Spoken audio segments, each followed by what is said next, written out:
নমস্কাৰ। অসম ইতিহাসৰ অন্য এটা ভিডিঅ'লৈ আপোনালোক সকলোকে স্বাগতম জনাইছোঁ। যোৱাটো ভিডিঅ'ত অসমৰ প্ৰাচীন নামৰ উৎপত্তিৰ বিষয়ে আমি আলোচনা কৰিছিলোঁ। প্ৰাগজ্যোতিষপুৰ নামৰ উৎপত্তি কেনেকৈ হৈছিল সেই বিষয়ে আমি যোৱা ভিডিঅ'ত আলোচনা কৰিছিলোঁ।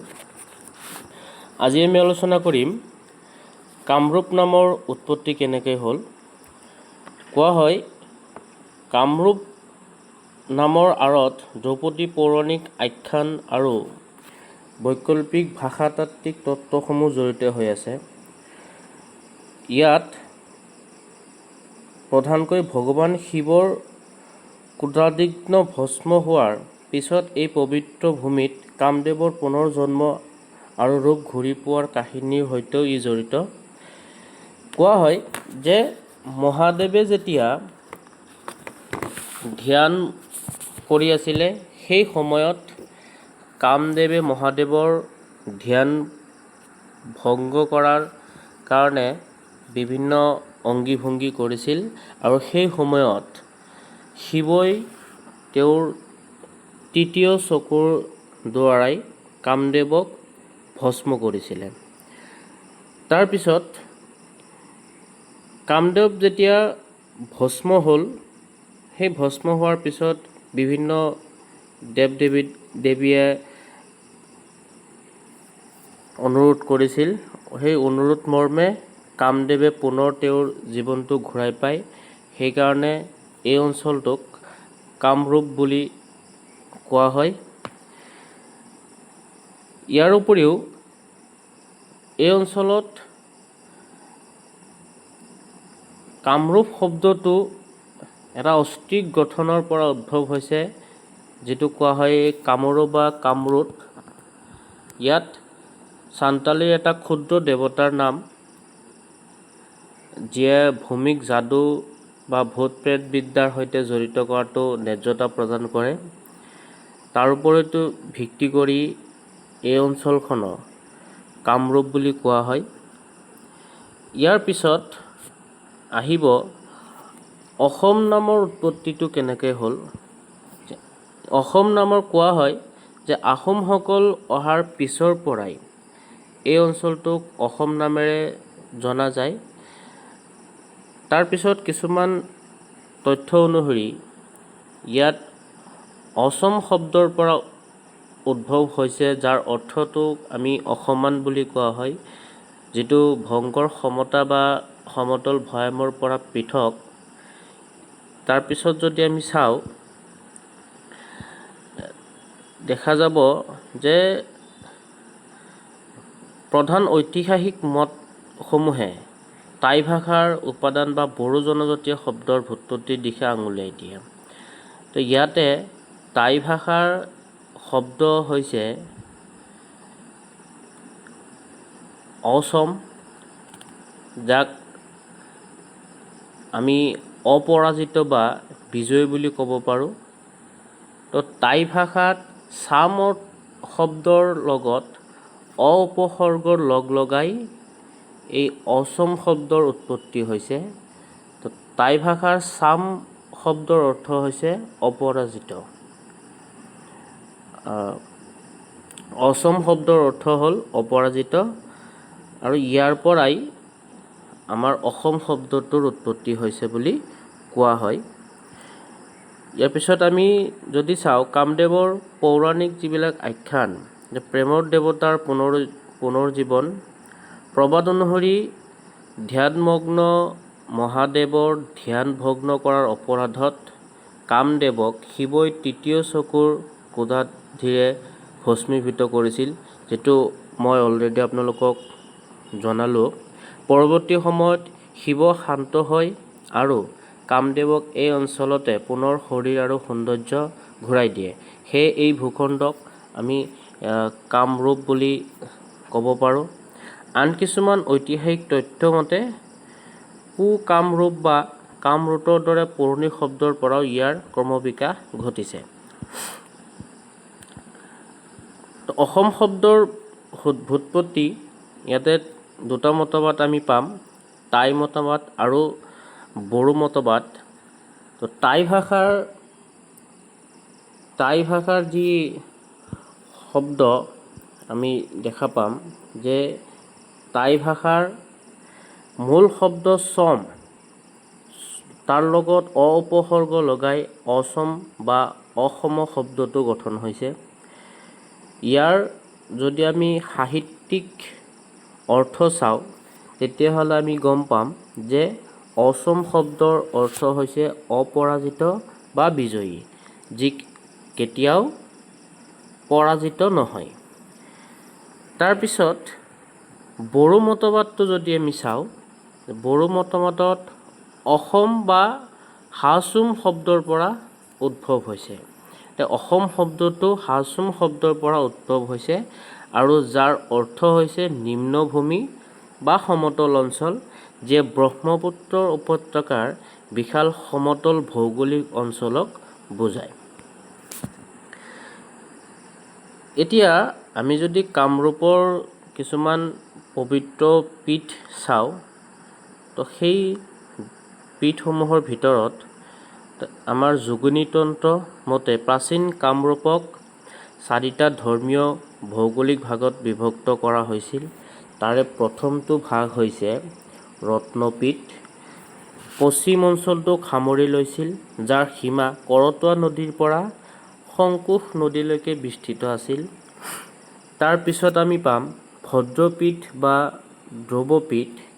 ইয়াৰ অঞ্চলটো হৈছে কামৰূপৰ মধ্য অঞ্চল, যাক হস্তলিপিত বৈকল্পিকভাৱে ধ্ৰুৱপীঠ বুলি উল্লেখ কৰা হৈছে। ইয়াৰ পিছত আমি পাম চমাৰপীঠ, ৰাজ্যৰ পূব অংশ, য'ত ব্ৰহ্মপুত্ৰ নদী উপত্যকাৰ উজনি অঞ্চলসমূহ অন্তৰ্ভুক্ত হৈ আছিল।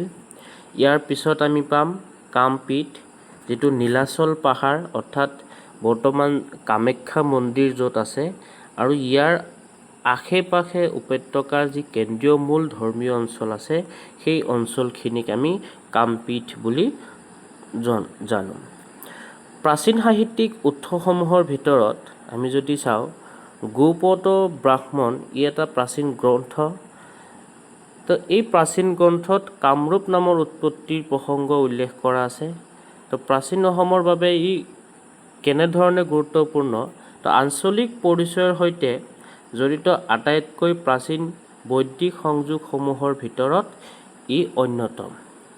ইয়াৰ পিছত আমি চাম প্ৰাগজ্যোতিষপুৰৰ যি ভেটি স্থাপনৰ কথা উল্লেখ আছে, সেই কথাটো আমাৰ ৰামায়ণত উল্লেখ কৰা আছে। তো অমূৰ্ত ৰাজৰ দ্বাৰা এই মহান ৰাজ্যৰ ভিত্তি স্থাপন কৰাৰ কৃতিত্বও প্ৰদান কৰা হয়।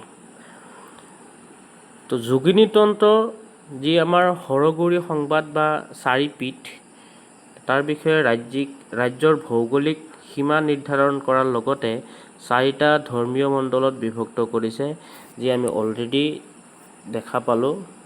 আমাৰ হাতত যি 4টা পীঠ আমি দেখা পাইছিলোঁ, সেই পীঠকেইটাই হৈছে এই ধৰ্মীয় মণ্ডলত বিভক্ত কৰা পীঠ।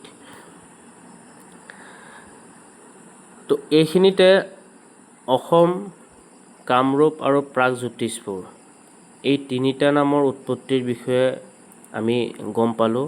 প্ৰাগজ্যোতিষপুৰ কেনেকৈ হৈছিলে, যে ব্ৰহ্মই কি কৰিছিলে, এই অঞ্চলটোতে জ্যোতিষ শাস্ত্ৰ বা গ্ৰহ নক্ষত্ৰৰ বিষয়ে এই অঞ্চলতে পোনপ্ৰথমবাৰৰ বাবে তেওঁ চৰ্চা কৰিছিলে। তাৰ কাৰণে ইয়াক প্ৰাগজ্যোতিষপুৰ বুলি কোৱা হয়। নাইবা চীন দেশৰ যি চাউথেইষ্ট নামৰ জনজাতি এটা শাখা, সেই শাখা ভাৰতলৈ প্ৰব্ৰজন কৰিছিল আৰু তেওঁলোকে 3টা বিশেষ গুৰুত্বপূৰ্ণ কেন্দ্ৰ দখল কৰি আছিলে। তাৰ ভিতৰত তেওঁলোক পূব অংশটোক, যি আমাৰ বৰ্তমানৰ অসম, সেইখনক আমি প্ৰাগজ্যোতিষপুৰ বুলি কওঁ। তাৰপিছত আমি দেখা পালোঁ প্ৰাগজ্যোতিষপুৰৰ পৰা আমাৰ অসমখনৰ নাম লাহে লাহে কামৰূপলৈ ৰূপান্তৰ হ'ল। কামৰূপ নামটো কেনেকৈ আহিলে আমি সেয়াও গম পাইছোঁ। প্ৰেমৰ দেৱতা কামদেৱৰ যি ধ্যান ভগ্ন কৰিছিলে, তাৰ ফলত কামদেৱে নিজৰ যি সৌন্দৰ্য পুনৰ ঘূৰাই পোৱাৰ কাৰণে এই অঞ্চলখনক কামৰূপ বুলিও আমি ক'ব পাৰোঁ। তাৰপিছত আহিছিলে আমাৰ বৰ্তমানৰ নাম অসম।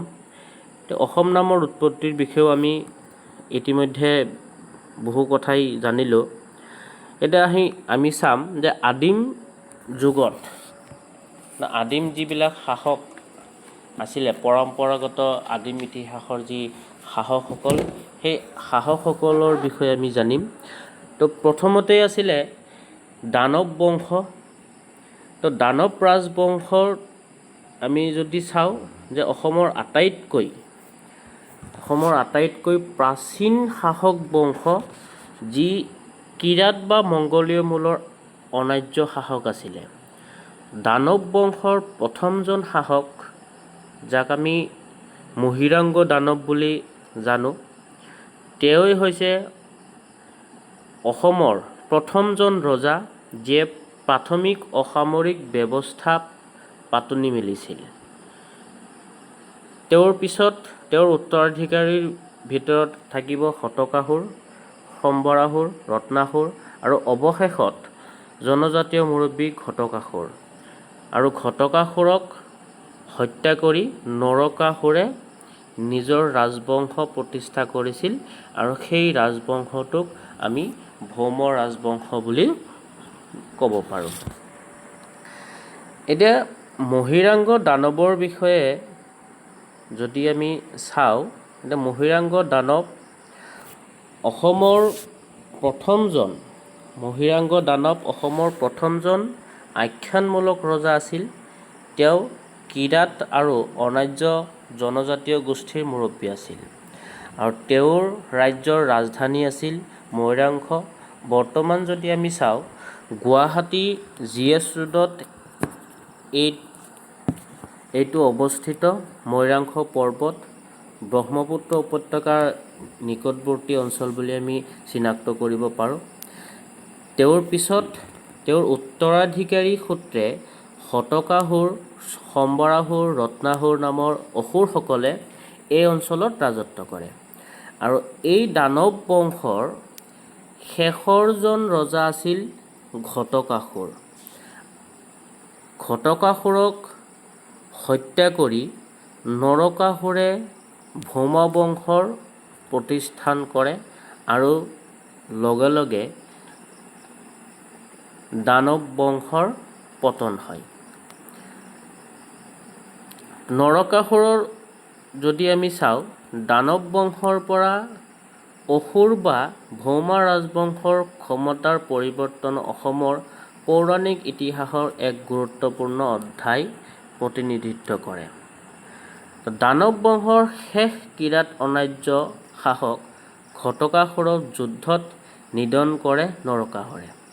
নৰকাসুৰে প্ৰাগজ্যোতিষপুৰত নিজৰ নতুন ৰাজধানী স্থাপন কৰি পুৰণি দানৱ যুগৰ অন্ত পেলায় আৰু শক্তিশালী সাম্ৰাজ্য গঢ়ি তোলে। ৰজা নৰকাসুৰৰ উৎপত্তিৰ বিষয়ে যদি যাওঁ, নৰকাসুৰ কোৱা হয় তেওঁ ভগৱান বিষ্ণুৰ বৰাহ অৱতাৰৰ জৰিয়তে মাতৃ পৃথিৱীৰ পৰা জন্ম হৈছিল। যদিও তেওঁ দেৱবংশৰ আছিল, তেওঁ বিদেশৰ বিখ্যাত ৰজা জনকে পোহপাল কৰে আৰু ডাঙৰ দীঘল কৰিছিল। প্ৰাপ্তবয়স্ক হোৱাৰ পিছত নৰকাসুৰে কোৱা হয় প্ৰাগজ্যোতিষপুৰ জয় কৰে। ইয়াতে কোৱা হৈছিল যে বিদেশৰ যি ৰজা জনক ৰজা আছিলে, সেই জনক ৰজাৰ প্ৰথম অৱস্থাত কোনো সন্তান নথকাৰ বাবে নৰকাসুৰক জনক ৰজাই নিজৰ সন্তানৰ দৰেই পোহপাল কৰিছিল, আৰু শেষত তেওঁৰ নিজৰে এজন পুত্ৰ সন্তান জন্ম হয়। আৰু নৰকাসুৰে কথাটো গম পাইছিল যে উত্তৰাধিকাৰী ৰূপে জনক ৰজাৰ পুত্ৰইহে বিদেশৰ ৰজা হ'ব। গতিকে প্ৰাপ্তবয়স্ক হোৱাৰ পিছত নৰকাসুৰে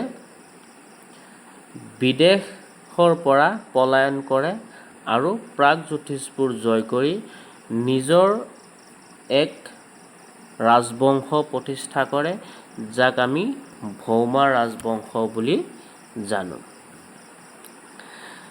ইয়াৰ পিছত যদি আমি চাওঁ যে নৰকাসুৰে প্ৰাগজ্যোতিষপুৰৰ যি নীলাচল পাহাৰত কামাখ্যা দেৱীৰ মন্দিৰ সাজি উলিয়াইছিল আৰু এৰাতিৰ ভিতৰত মন্দিৰলৈ যোৱা পথটি তেওঁ নিৰ্মাণ কৰিছিল।